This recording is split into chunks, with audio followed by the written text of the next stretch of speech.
Hi, in today's tutorial, I'm going to show you how to set up an account on Klaviyo. So the first thing that you would like to do, of course, is just go and open whatever browser you're going to use to follow this tutorial steps with. Here in my case, I'm actually using Brave, but of course in your case, you can use any other browser could be possibly working for you.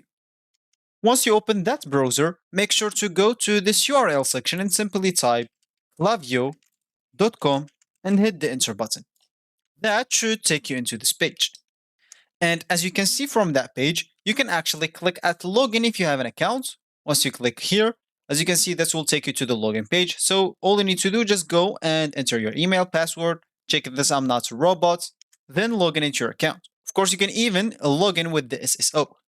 If you don't have a Klaviyo account, you can click at let's get started so you can actually create your account. Just fill all the information needed here to create your account. And of course, click at Get Started to create your account. Once you're logged in or you created your account, you'll find yourself on this page, which is going to be your home screen or your main screen on Klaviyo website.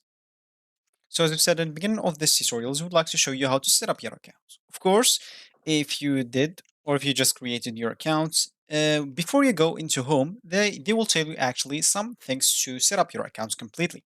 For me, as you can see here, I have 100% complete, but for you, you can always click at this playbooks, and that will take you to some things that you will have to do to finish setting your account. Of course, they're gonna give you those steps one by one.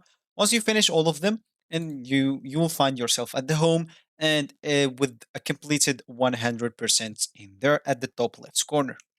And that's how you actually set up your account on Klaviyo.